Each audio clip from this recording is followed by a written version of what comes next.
Hey everybody, unfortunately the portal that transfers your questions to Reese's and Snickerdoodle wasn't really available this week, but if you check back on Thanksgiving, we'll have a special bonus episode of just Reese's and Snickerdoodle answering your questions and some other fun stuff. But until then, enjoy the episode and have a good Thanksgiving.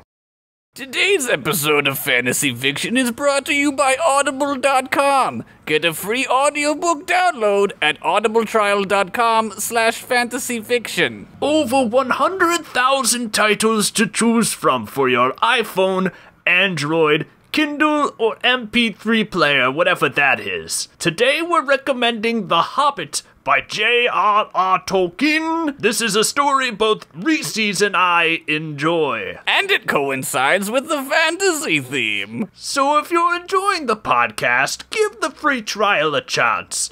It'll help pay for some of the hosting. I'm not sure what that is. Quick, download it before the movie comes out, post haste. Enjoy the episode!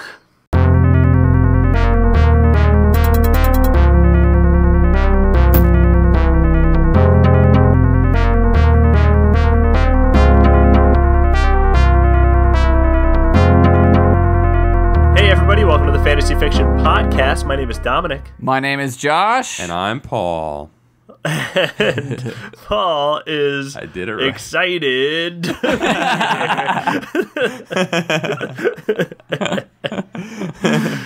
now I'm Paul!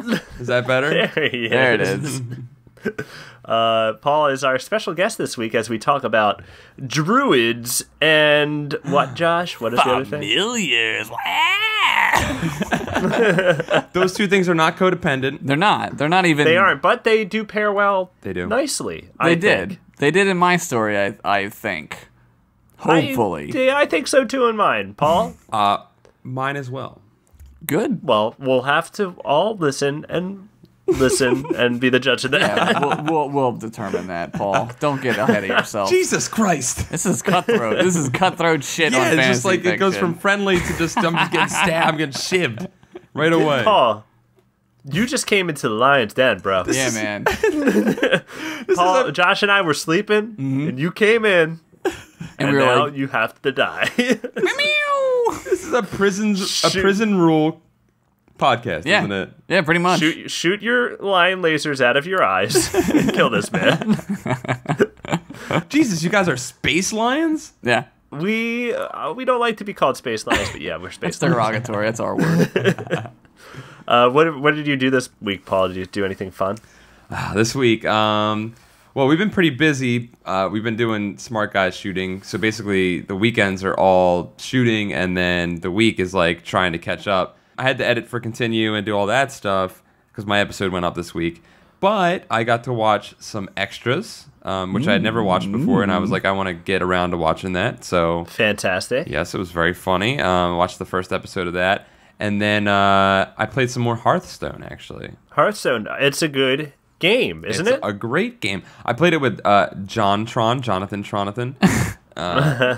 And it was my first human contact in that game, and he obliterated me. It was similar to when I came onto this podcast and just got obliterated by both of you right away. Well, you walk into the lion's den, bro. Your prompt for this week is getting obliterated. It's getting laser-eyed, yeah.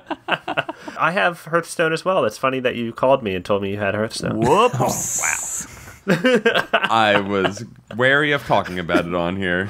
Jeez. I've had no time to play anything, so it doesn't matter. Today, actually, it was like overcast here in LA. I'm like, I'm gonna play some games. I'm gonna play some video games, and I have Dungeon Siege 3, I think, for PS3. Oh, nice. And I've never played it. I just bought it when it was on sale one day, and I'm like, you know what? Maybe that's what happens tonight, guys. It's still 7:30 over here on the West Coast. Anything could happen in my life. Yo, when it gets cloudy or like hazy in LA, do they just like come outside and they're like, shut it down? Yep. Everyone go home. LA's closed for the day. No sun. It's pretty much everyone's just like, I have to get where I'm going quicker. Hit the gas. Brakes aren't allowed anymore.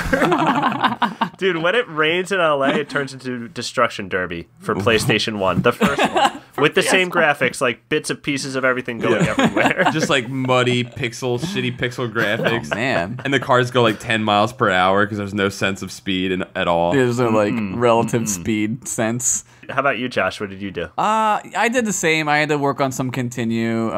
Also, Smart Guys. Oh, it's fantasy month, by the way. Yeah, it's fantasy people month. who listen to this podcast and haven't checked out Continue, go ahead and check it out because this month they're playing all fantasy games. Yeah, it coincides with this. The fantasy theme. The fantasy theme. Somebody said that once.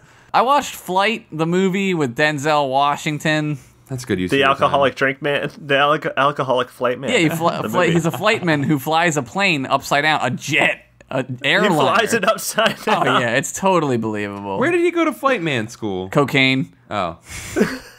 Oh, was this during Wait, the 70s? he doesn't really fly a plane upside down. Yeah, he does. It's in the beginning of the movie. It's not spoiling anything. Is it the part of the movie where he's drunk and he's like, I'm crazy, flying upside down drunk? Yeah, he gets on a plane drunk and he like takes coke in the morning to like even himself out, like we all do. Like we all do. Right. We've been there. Like I will be doing tomorrow. And I don't know, do the coke.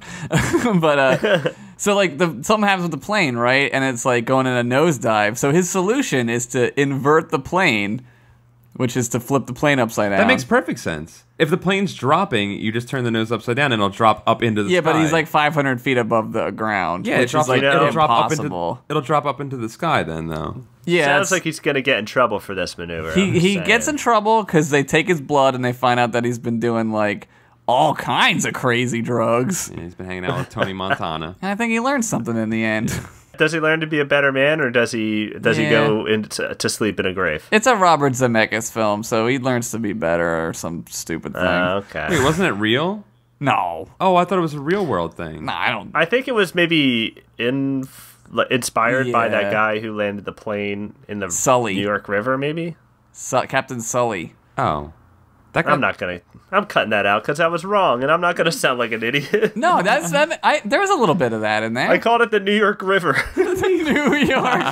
Yeah, whatever they call that thing. I don't know. The Hudson? Right? Hudson. The Great New York River. Dude, good fish. Go fishing. New York River. I saw a dead cat in there once. That's a true story.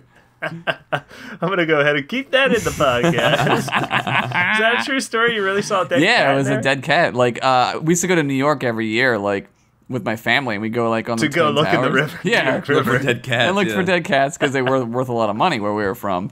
And we would go to, like, the Statue of Liberty, and you go on the ferry, and you just look down at the fucking Hudson, and it would be, like... Dead cat. Dead cat, crack vial, dead cat, dead body. Ugh. It was pretty bad, but... Well, with that, let's escape the horrible world we live in and venture into a world of fantasy. Let's do it. And make some sex.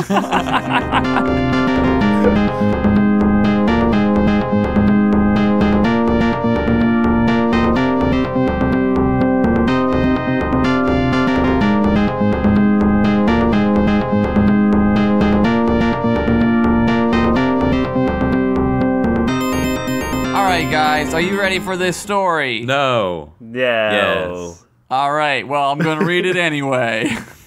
It is called Great. The Druid Academy of Shapeshifting and Turning into Awesome Shit. I'm ready now.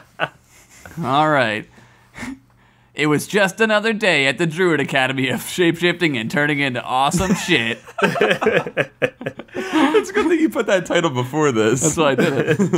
A school where young adult druids would go to further their education and become really fucking good at becoming one with nature.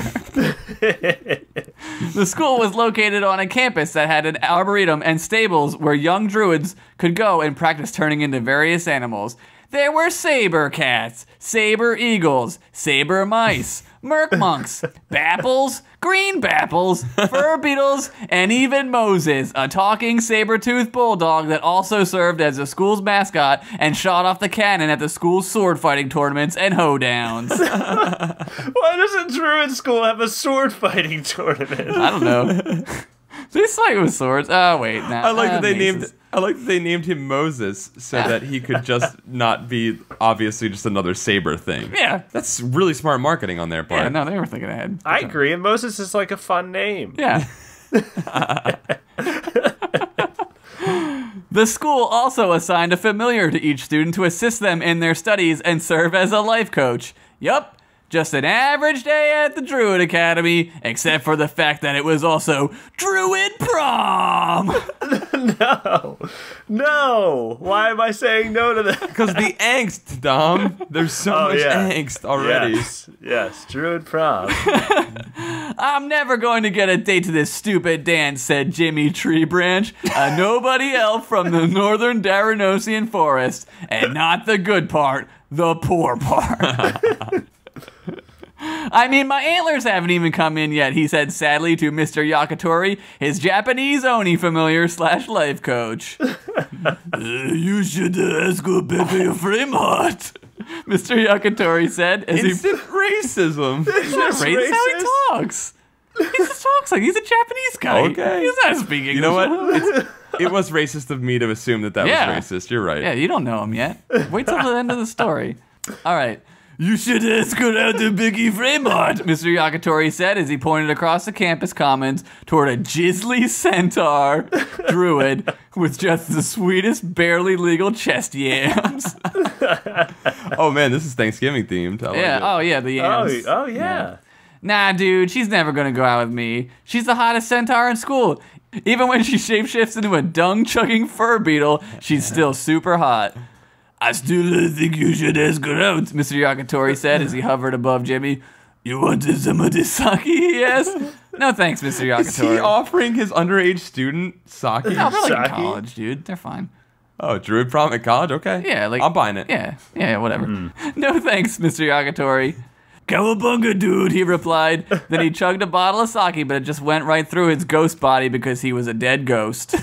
Oh my god. Suddenly, Jimmy fell into the ground with a thud, and his scrolls and spellbooks fell every which way. As he picked himself up off the ground, he looked up and saw Falcon Doomsword, the most popular and handsome high elf druid in school, with his bully posse. You like what you see over there, Tree Branch? Falcon chided. Stay away from my girl. Falcon's posse laughed and kicked Jimmy's scrolls out of reach as Falcon's familiar, a talking hairbrush, brushed Falcon's perfect blonde locks. What a I don't like this guy already. You shouldn't. This is great writing. I didn't like him from his name. I knew he was a bad guy. You know, I was going to give him a chance until I saw the familiar, and I don't like him now. Yeah, he's a piece of shit. Bitch, you don't even have antlers yet, Falcon continued. How did your poor-ass elf dad even get you into this school, you scrub-ass piece of elf trash? Wow. Oh, man. My dad died when I was a kid, Jimmy replied sadly. Oh, yeah? He probably killed himself because he looked at your face and reminded him of himself, of whom he also hated. Oh, my God. What an asshole, dude. Damn, he's good at insults, though. You gotta give him that. Falcon's posse let out a sitcom-y, ooh. Pathetic, Falcon said as he started to walk away. That guy a dick. You should not let people treat you like that, Jimmy Treebranch. You're a very valuable person. You deserve to be treated as such. You have a lot to offer. Real quick question. Is this going to end up in a Karate Kid situation? Because I'm kind of getting that vibe. I don't know, maybe. Jimmy Treebranch sounds like a guy who would overcome bad guys. Maybe, I don't know. We'll see. There's some stuff going on. I know, Mr. Yakitori, but Falcon is the most popular and powerful elf druid in this damn place. Plus, he's handsome as fuck. Suddenly, Falcon turned around mid-moonwalk and started to Dougie back over toward Jimmy. What did you say, Tree Branch? He shouted. I said you were handsome. Oh, so what? Now you want to kiss me or something? No, I mean... Yes? I mean, I just think you're a good-looking dude is all. That's it, Tree Branch! Meet me at the standard pole after class for a druid off. Winner take all. What does that even mean? Jimmy asked confused. Winner take all! Winter's gonna take all. This is scary. I mean, I thought it was pretty plain what was going to happen. Why did you have to even ask that He question? didn't. He didn't want to take all. He doesn't know. Falcon sea-walked his way over toward Becky Flameheart and put his arm around her. He glared at Jimmy, then made a throat-slitting motion with his free hand, and as another student walked by, he cast a root spell, and the student was dragged into the earth, buried alive, and died of asphyxiation. This guy does not fuck around. My God. No, he does not. Mr. Yakatori, I'm boned. He just murdered that guy. I was just going to say, the school allows murdering of students between students? Dude, a damn That guy druid, didn't even do anything. Jimmy Tree Branch, he has beef with. He didn't even just murder him right there. He just murdered this other guy. Collateral damage, bros. Collateral damage. This really is a rough part of town, isn't it? This is cutthroat. Muy vey. All day long, Jimmy was preoccupied. During forest health class, he couldn't think of anything else but his impending druid battle with Falcon. He was a nervous wreck until he looked over at Becky Flameheart and he saw several cute birds braiding her hair and symbiotically picking worms out of it. He let out a sigh. Mr. Yakatori, what am I gonna do? I'm the least powerful druid in the school. I can barely shapeshift. I don't know how to harness the power of the full moon. I can't even cleanse a curse off of someone without running out of mana. Just to try your best, it is all you can ever do. You know, racist? But why? The best ones always are, man. That's just how he talks. He just talks that way. I don't know what you guys are talking about. Finally, 26 o'clock rolled around, and all classes were over. Jimmy wandered the empty halls, desperately trying to think of a way out of the druid off, until finally he had an idea. I'll just run away, he said. What a pussy. Just as he was about to bolt right the shit out of that place, he turned around and ran into Becky Flameheart. Oh, I'm so sorry, he said. It's okay, Becky replied. Don't you have to go, like, fight Falcon out by the standard pole? Yeah, but it's okay. I wouldn't blame you if you pussied out like a giant pussy. Anyway, see you at the prom tonight? She asked. Becky trotted away, and Jimmy was left with only one option. Just then, he heard a chant coming from the outside. Jimmy, Jimmy, Jimmy. A huge crowd of druids had gathered to watch the druid off. Jimmy, Jimmy, Jimmy, they shouted as the dead kid who was buried started to lifelessly be exhumed. As he emerged from the cold, dead ground, he held up a pennant that said, Jimmy rules, with a Z. Now he has to do it. Yeah, right? Just then, Jimmy emerged from the front of the academy, followed by Mr. Yakatori, and the crowd cheered. Are you ready to get your face handed to your ass? Falcon yelled. I read ahead right there. Yeah, he did. Jimmy entered the circle that had formed around Falcon, and the druid off was on. First, Falcon turned into a saber bear, lifted up a broken tree, and cracked it over his head. The crowd went nuts. Damn. Jimmy countered by turning into a saber kitten. The crowd booed. You bring me this weak-ass shitty shit, Falcon yelled. As he did, he transformed into a saber cat with mange and rabies. The crowd erupted, and some of the younger students fainted. Shift-o-shift-o into the moon beast, Mr. Yakatori yelled. Jimmy remembered back to his advanced shape-shifting class and quickly tried to turn into an Alkin, an advanced level beast form very difficult to turn into. Jimmy focused as hard as he could, and when the transformation was over, there he sat, just a sad pine tree. Just a pine tree. Falcon laughed again and then transformed into a galaxy kid. Oh, Jesus. Oh, my God. Against the tree? Yeah, dude. The most horrific, unimaginable, advanced form of Alkin there was. He had barbed wire antlers and a beak of the sexiest eagle in the land. Jesus. I don't, like, regardless of how this turns out, this guy won the druid. Yeah. He summoned a hurricane spell, and it surrounded the crowd and blew all the girl druids' leaf bras and panties clear off into space. Damn. The crowd went so nuts, they flipped over the Dean's VW Beetle. The Dean rode a very wide Beetle to work every day. Jimmy was spent. He didn't know what to turn into next. He looked over at Mr. Yakatori, who gave him a nod. Just then, he knew what to do. Jimmy focused his remaining mana and shifted into the most complicated thing he knew how to transform into. A hot dog. The crowd was stunned. Jimmy had turned into a hot dog with spicy brown mustard and onions. It's delicious. They were shocked. Just then, there was a single clap, then another, then another. The student who was buried alive and held the Jimmy pendant started a slow clap. Soon the whole crowd was clapping and cheering. Jimmy untransformed with a huge smile on his face. Falcon was pissed. He focused his remaining spiritual energy and turned into a sausage pizza. The crowd was going fucking insane, and some started to riot and knock down the broom ball uprights. All of a sudden, a giant saber eagle swooped down and picked up Falcon and flew into the sky like a million feet up, took a bite, decided they hated pizza, and dropped Falcon until he hit the ground and died instantly. The crowd went full tilt riot posse. Falcon's posse ran off into the forest to see if they could find their leader. The entire campus was going berserk. Just then, Becky Flameheart walked up to Jimmy. "Hey, you turned into a really good hot dog back there," she said, as she twirled a chewed piece of gum around her antler. "See you at the dance?" Jimmy smiled as Mr. Yakatori floated over his shoulder. "Cowabunga, dudes!" Finn. And I wrote, Oh, man. "The moral of the story is don't be a bully, because a giant Deus Ex Machina bird might pick you up as a pizza and drop you until you die."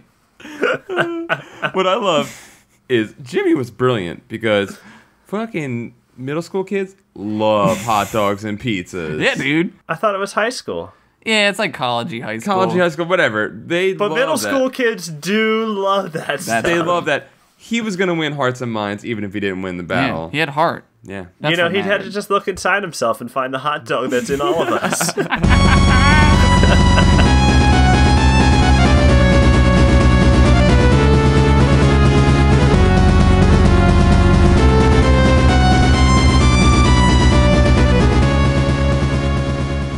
All right, my story is called How Much Weight I Squat Every Day and How Good It Feels for My Buns. That's the name of your story. Yeah, that's not the name of my story. I'm just kidding. That was just something funny that I wanted to say. Oh, man. But squatting does make my buns feel good. That's true. That's true. So my story is actually called Last Ditch Familiar. Oh, okay, okay. All right? I'm ready. I'm interested. Yeah, it's an intriguing You got name, me. isn't it? Perry Whitesnake, dressed in his favorite Wyvern cut-off t-shirt and black skinny pantaloons, drank dark brown dwarven ale from the skull of an orc he had just killed the fuck out of. Holy Oh, shit. my God. There were bits of brains still floating in the ale, but he relished them because brains turned immediately into muscle when ingested. Or at least that's what Barbarian Bodybuilder magazine said. Perry was half barbarian and half druid. Double the class, double the ass was Perry's very cool and not so bro-ish catchphrase. Just to clarify, this is in Daranos? No, this actually takes place in Stormscale. Storm scale. Yeah. Where's Okay. that? I'll say this. I edited out the Stormscale reference, but it took place in Stormscale in a All tavern right. in Storm. Isn't Stormscale the dwarven city outside of Orcspire? Inside Orcspire. Inside, yeah. There may be some Daranos references. All so. right, all right, Okay, all right. All right. Okay. It's canon. It's canon. It's canon. He was also half luchador, half pro bodybuilder, and half defier of fraction logic.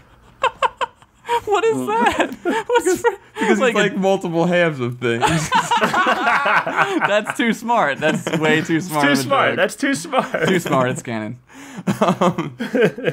Earlier in the day, Perry and some fellow druids had fallen upon a band of now extremely dead orcs.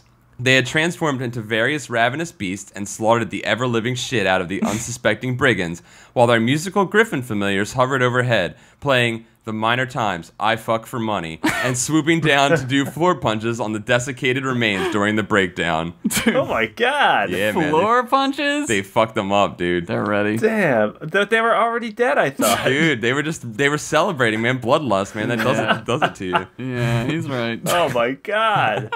That's just their griffin familiars, man. Those things are crazy. Oh my god. Although their party had only formed earlier in the day out of sheer boredom and a need to go kill some things, sorry, they had slaughtered the orcs with the grace of a Busby Berkeley choreographed dance and the speed of a premature ejaculator. Do you know Paul's story's too smart. They had incredible teamwork. Better than the Mighty Ducks before they did all the training, like passing eggs and shit. And probably better than the Mighty Ducks after all the training, too. But not quite as good as Cobra Kai teamwork. But it was still fucking pretty good teamwork. Dude, we got 2 fucking Karate Kid references already. Damn, man. Wait, was Cobra Kai even that? Did they even work together as a team? Remember when they beat the shit out of Ralph Macchio in the skeleton outfits? That was some damn good teamwork. Okay, that was good teamwork. They did have to come together as a team in the twilight hours. Yeah. That's to beat some ass. And they had to come together as a team to get that costume set together. That's true. True. You know? Very true. They all had to go buy those matching costumes. Yeah. So, you know. Perry cataloged their skills and abilities for future reference while he drank, as he did after every fight with new party members. There was Liana the Liquid Death, capable of transforming her body into a near-liquid jelly being, entering her foes' bodies through their noses, and exploding them from the inside out. Jesus. That's incredible. And Brock Mithril-Cock, capable of transforming into a man-sized rooster with a massive mithril-tipped schlong, used for pounding his foes' skulls into jello powder, or pounding various orifices, as seen in Telemancer porn films like Debbie Does Daranos. That's a good one, man. They showed that in that movie. Yeah, It's canon. it was super famous. They showed that on the movie scrolls. I googled famous porns because I was trying to find other names and I couldn't find any. I think that's like the most famous one. Yeah, absolutely. There was also Jaramon, the insufferable git, capable of being a total douche and having a form no one cares about. And Harry Knucklefuck. Of all the druids, Harry had the most renown. Harry Knucklefuck was famous for his trademark sex maneuver, the Knucklefuck. I don't even want to know. Hold on. Only women, and maybe a few men, who had personally experienced the Knucklefuck knew exactly what it was and how pleasurable it felt. And they weren't talking. It's like a Dear Abby. I imagine because they're dead. Holy shit. I don't know, man. It was so man. pleasurable. Oh my god, I'm puke. Oh, man. Hey, Whitesnake, said Harry. Pretty good fight today for a druid who can't even summon a familiar. Damn. Perry gulped his ale. Your knuckle fucking ass I can't. They're all just on cooldown. Your mom's on cooldown, said Harry. Yeah! Damn. He would know. Harry would know. He would know. Oh my god. Oh shit. When you guys laugh, it makes me laugh so hard. You're doing it. You're doing it. I can't help it. Oh man. Got him, said Jaramond. Nice. Harry glared at Jaramond. The bar settled into absolute silence. Harry erupted from his chair and performed a Hurricane Rana on Jaramond. Harry's thigh muscles were so strong that when he swung Jaramond's body around, the skin and muscles stayed stuck between Harry's legs, but his skeleton ripped right out of his butthole and flew through the tavern window. Harry got up from the ground, brushed his hands, and sat back down on his stool. No one said a goddamn thing. What the fuck?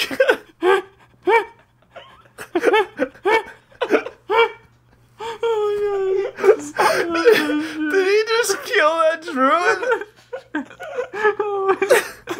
I might vomit. Okay. All right, Relax. I gotta turn this again. Everybody relax. Yes, he killed that druid, yes. Oh man. What?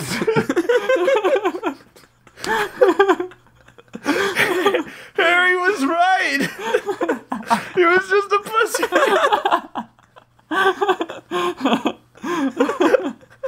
Oh my god.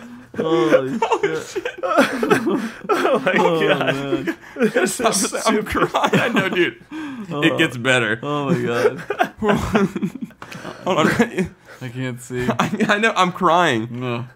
You guys laughing is making me. I didn't laugh this hard while I was writing this. I assure you.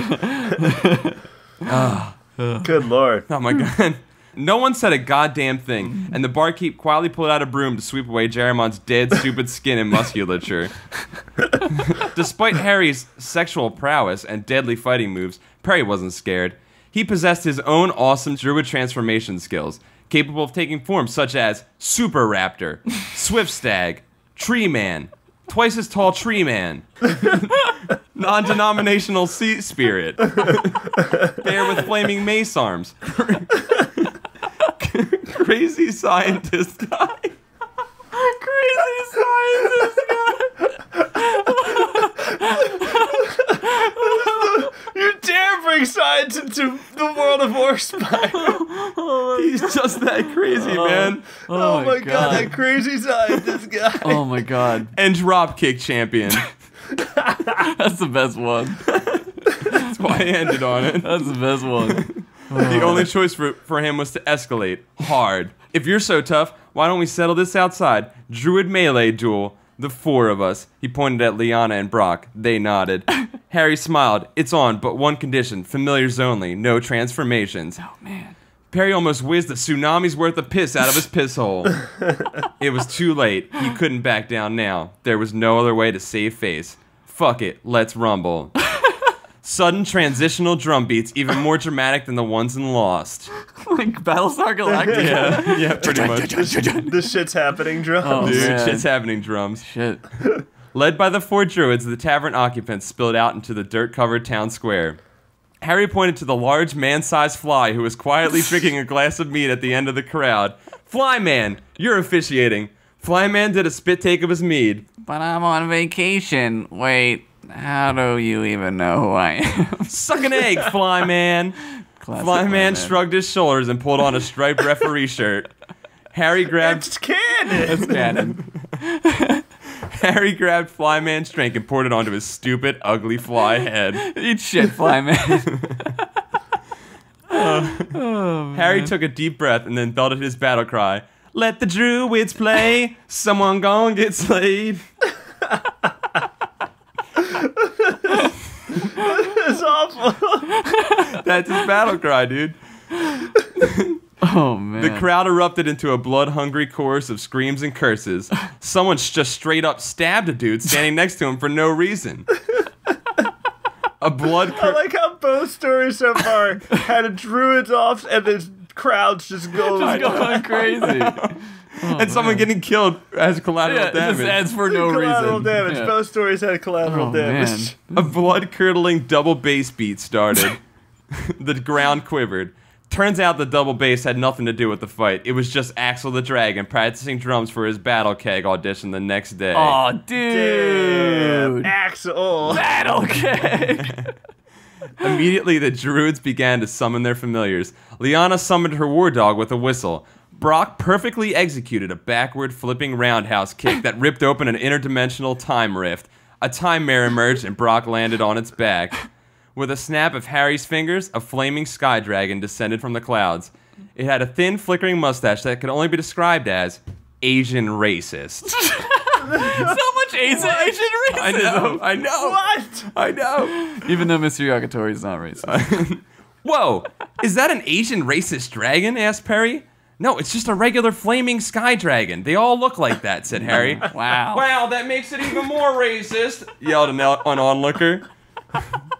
With the point of his finger, Harry's sky dragon soared into the crowd and devoured the onlooker whole, spitting out the charred bones, which still contained the dude's soul. He would have to live the rest of his life as a stupid, burnt skeleton that not even the dumb regular skeletons would like. Oh my god. Damn. God damn it, thought Perry. That dude is totally fuckable. In that moment of distraction, Liana and Brock attacked. Liana sicked her war dog on Harry's throat while Brock whipped his time mare into a canter around the sky dragon. Harry smiled and sidestepped the dog, firing off a bolt of chain lightning that hit Liana and sent her into what were either convulsions or a really good crumping routine. Yeah. While the others were distracted, Perry considered his options. All his familiars were truly on cooldown, except for one. He grimaced and summoned his last-ditch familiar with a magical phrase question. Hey, remember that sister from Family Matters that just disappeared after, like, one season? They never even tried explaining that, did they? That's how he gets summoned. Yeah, that's how he wasn't one to summon him, so he made it very, very difficult to summon him. From a diminutive puff of smoke popped a little brown chipmunk. He wore the tiniest little red bandana around his head and had a miniature steel gauntlets on his scrawny chipmunk forearms, emblazoned with the monogram F. Oh, hey, Perry. Long time no see. How's it going? Hi, Fripp. Oh, Fripp. Boy, it sure has been a while. What's happening? What's good? You eating all right? You look a little thin. I've been off the wagon myself, just snacking and hitting the sweets a little too hard, putting on a little winter weight. Been catching up on some old television. Y'all ever watch Arliss? You know, I was never big on classic HBO, but that show just tickles me. Damn, Fripp is the shit. Fucking watching HBO in Orcspire. He lives in another dimension, dude. Oh, true. Who knows what dimension he lives in, man? Damn. It's got HBO, though. I know that much. It's got to be a good dimension. Perry sighed. Fripp continued to ramble. In the distance, Harry skillfully flipped behind Lyanna's war dog and broke its neck so violently that the entire head ripped off. Oh my god! Throwing the head in the air, he performed a supersonic Pele kick that sent the head rocketing towards Brock's chest. It tore a hole right through him, and then achieved escape velocity into wizard space. Wizard space, that's canon. Brock's time mare disappeared, and his jelly-legged dead body did a few wobbly steps before crumpling into a heap. Lyanna was regaining her senses, but as she stood herself up, the sky dragon swooped down in front of her. Its flaming back transformed into 15 separate flame Tommy guns and began spraying fiery bullets into her body. Harry Knucklefuck turned towards Perry and smiled with murderous intent. He pulled out a gleaming black steel bastard sword and sprinted toward him. Fripp was muttering something about buying gift cards for everyone he knew for the holidays. Perry, useless without his transformation abilities, resigned himself to death. As Harry closed in on him, the great sword now raised above his head in preparation of a killing blow. Perry closed his eyes and raised his arms up in preparation of being cut in twain. But the slice never came. Opening his eyes, Perry saw Fripp bicycle kicking Harry in the face, his tiny little chipmunk legs pumping so quickly that he was using Harry's face as a speed bag. All the while, Fripp was singing, "Baby, baby, baby, baby, oh my baby, baby, baby, baby, baby, baby, you're my baby, baby." It was a song that Fripp made up and sang all the time, but no one but Fripp liked, but he always claimed had gone triple, quadruple platinum in his home dimension. Oh my god, Fripp. Harry's body slumped to the ground as Fripp perfectly executed a final backwards rotating bicycle kick. People are really good at kicks right now. Dude, yeah. Perry sensed his chance to finish the fight and summoned a magical wrestling ring. He performed an Ultimate Warrior pump-up routine by grabbing the ropes and getting really pissed. Then climbed a turnbuckle to deliver an electrified moonsault. Really pissed. Right, Quote, really pissed.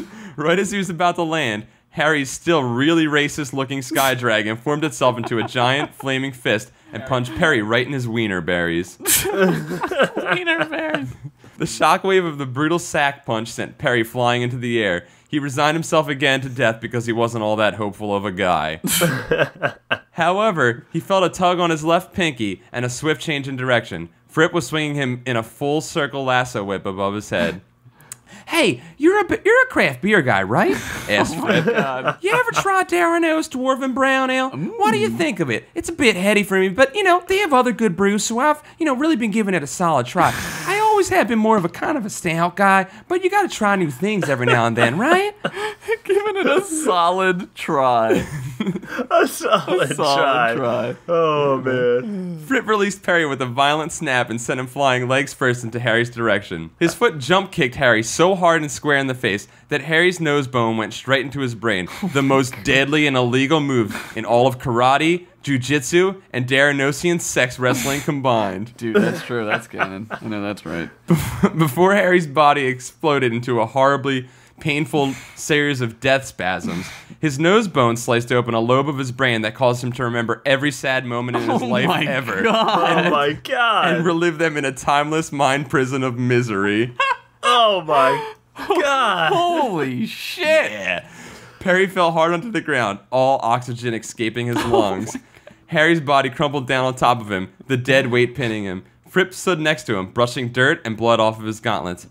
Have you ever met my cousin? He's really been chapping my buns lately. I mean, I love the guy to death, don't get me wrong, but he sure is a lazy bones. I keep telling him to get out and find a job, but he says he has one. He says he's in new media. But we all know that's a sham and it's really on the dole. Well, I better get home and make sure he hasn't burnt the place down. I'll see you, Perry. Don't be a stranger. I love our talks. Okay, toodles. Perry's vision doubled and his head was spinning. All right. Bye, Fripp. Fripp disappeared into another puff of smoke that formed into the shape of an F and then dissipated. Fleetwood Mac secondhand news started playing, and there was an inexplicable credit sequence. Finn. Oh my god, dude, Fripp. That was a great I want to story. see his adventures. I want a podcast that's just about Fripp traveling through dimensions. Oh my god. He's just so badass, but he's so annoying. So annoying. You can't like it.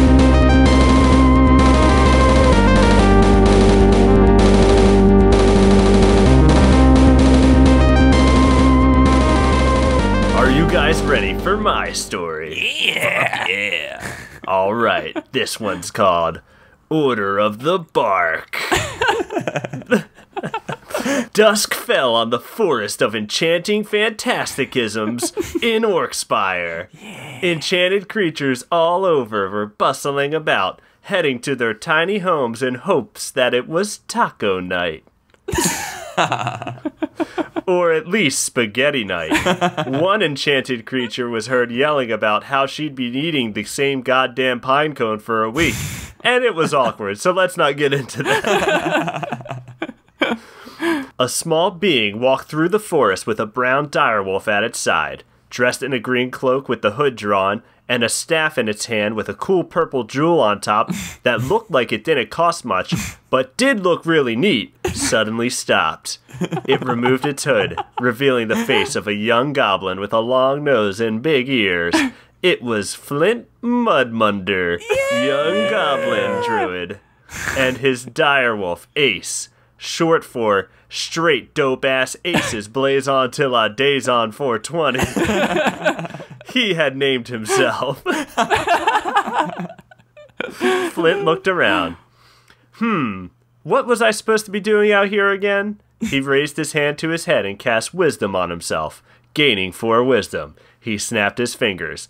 That's right, I'm looking for purple plants for alchemy to make a cool purple potion that lets you talk to bear ghosts, he said, and continued walking.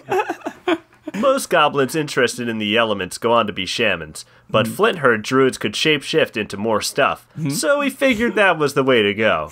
Who wouldn't want to turn into a bear, maul on some fools, then turn into a crow and poop/pee on them? Another druid was napping on a nearby branch in the shapeshift of an orange panther. The panther woke up, looked around, and said, I hate moonstays, then fell back to sleep. Ah, here we are, said Flint as he approached a dripping plant with purple leaves. The elusive prince plant. This will work nicely. He shapeshifted into an owl for no apparent reason and began to gather the plant as Ace held a satchel to hold the findings. Flint was a druid of the bark, an order of druids created to protect the forests of Orcspires. Flint, a good druid for his age, yet at times he seemed a little more interested into finding excuses to shapeshift. Suddenly, Ace's ears perked up. What is it, friend? Spoke Owl Flint. But Ace did not respond.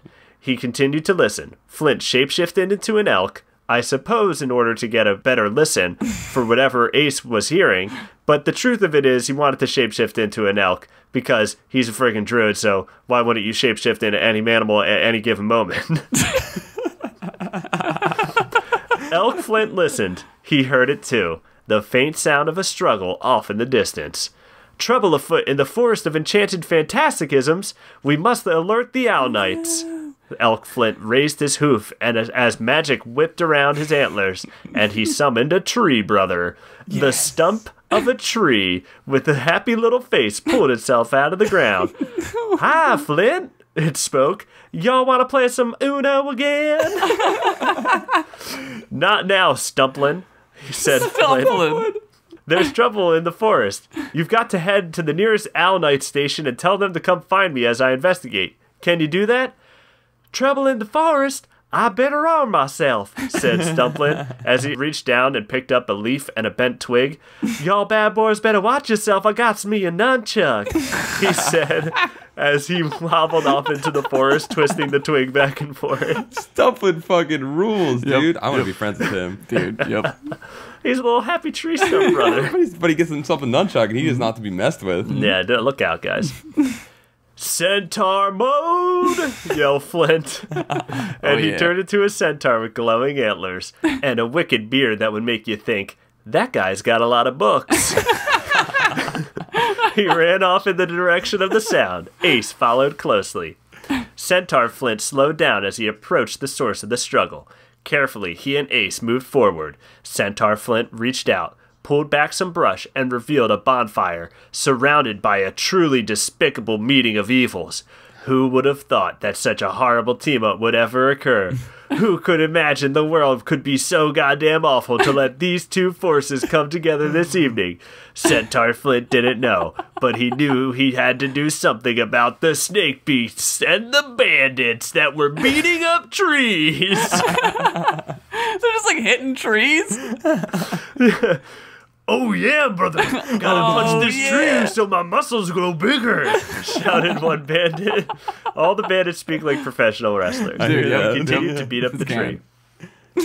Yeah, you're looking tight, brah, spoke a snake beast, who are big snakes but with human torsos and arms, so they're also super buff. But check this out. The snake beast broke 2 branches off and beat the shit out of the tree with them. Then he bit the tree and poisoned it with his snake beast venom. All of the leaves fell off and the tree turned black. Shit yeah, yelled the bandit, and he super kicked the dead tree. Super knocking it over. The two high-fived and started to kick up the grass as another fuck you to nature. Dude. Oh my god. The dastardly crew were fucking up the forest all around them, throwing full trees onto the bonfire, continuing its growth as they destroyed the forest.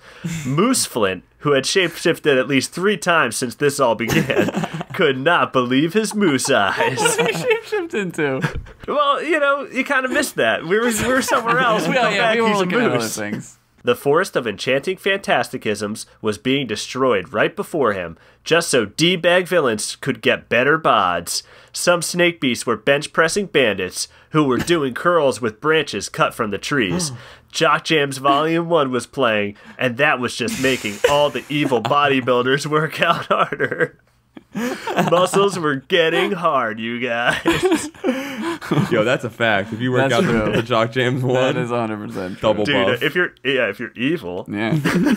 Uh-oh. Snake Flint had seen enough. He slithered forward and took his goblin form. Halt! Yelled Flint. You are in violation of the forests. Shut up, nerd!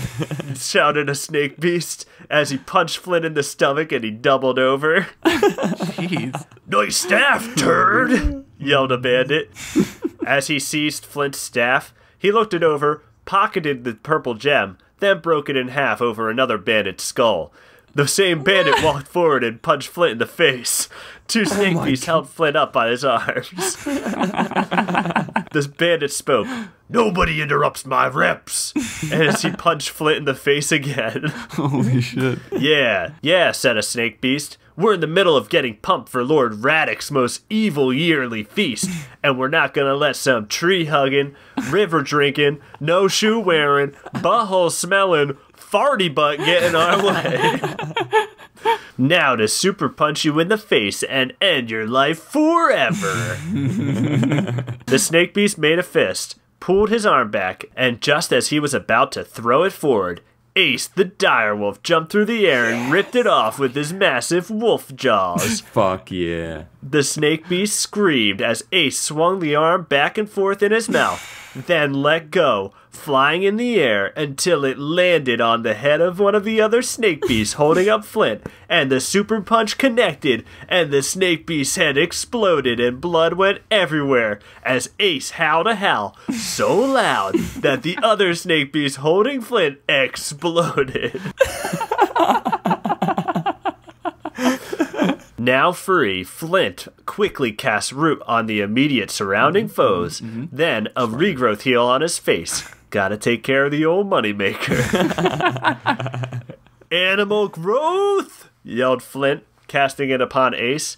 Ace grew 3 times his normal size and started eating bandits and snake beasts left and right. They didn't taste great, and they were a little gamey, but Ace knew that it had to be done. That's right. That's right. Suddenly, a tree stump fell out of the air and landed on one of the bandits' head, also exploding it. Jesus. Reinforcements! It was Stumplin' and Owl Knights. Dude! Sir Stumplin'? Kingsley... Stumplin what's brought that? Owl Knights with Yeah, him? man. Oh, yeah. Dude, that's... Stumplin', man. Dude, Stumplin', man, coming He through. knows. He's a solid tree brother Yeah. who Yo. likes Uno. Yep. Stumplin' and Fripp crossover, dude. Dude, oh my for god. life. They're probably friends. Probably. Sir Kingsley Regalius, leader of the Owl Knights, and his team swooped in, cutting dudes up like it was nobody's business. Flint was casting plagues on bad guys' faces all over. He even shot a charm spell or two out there and had the bandits and the snake beasts kiss each other just for no good reason. Sounds like a good reason to me. A bandit charged at Flint with a double axe handle smash, but Flint dodged it. He quickly countered by turning into a bear, mauling the bandit, then turning into a crow and pooping/peeing on the bandit. After much violence, all the enemies were slain. Flint called upon the sky to douse the forest with rain, putting out the bonfire. The forest of enchanting fantasticisms was protected another day, but also covered in gross snake beast blood. Flint was proud of their success. Not far away, in a hollowed black mountain, a wizard watched the God, I act know who this is. all take place on an all-sea ball, a magical sphere that lets you peep on fools. Peep on fools.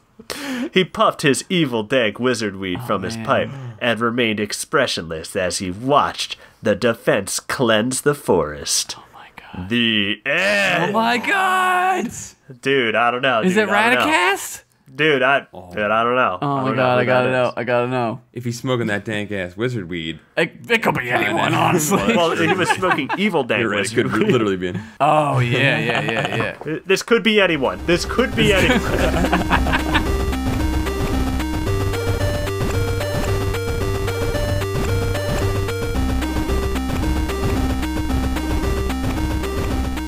Well, Paul, thank you for joining us on this very special Thanksgiving episode Yeah. of Fantasy Fiction. We really didn't address that, but yeah, it's the Thanksgiving episode. Yeah. It is. Thanks for having me. Yeah. I really appreciate it. And it was a lot of fun. I hope to do it again. It was great. I It was fucking- good. It was over the top ridiculous. Yeah. I gotta say, maybe make your own world because Yeah. you got some big ideas Yeah, man. coming through. All right, that's all I want to say. I haven't wanted to add to the world too much, but maybe I will. Maybe you will. Maybe. Maybe you will. Maybe you make your own little world, little Paul Ritchie town. I think you're ready, Paul. I think you're ready. You're ready? But thanks again, and thank you guys out there for listening to our show. Yes. If you guys want to follow us on Facebook, Twitter, any of that stuff, that's always in the show notes. And guys, Keep On Wizarding shirts are now available at fantasyfiction.spreadshirt.com.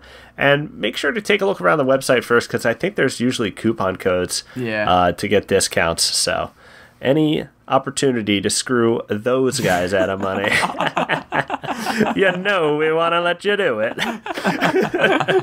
But thanks again. Have a good Thanksgiving, everyone. And Josh, you know what? No, Paul. Paul, go why don't you ahead. do it? Ready? Yeah. Keep on wizarding! Keep on wizarding, everybody. Have a good Thanksgiving. Bye-bye. Thank you. Bye. Bye.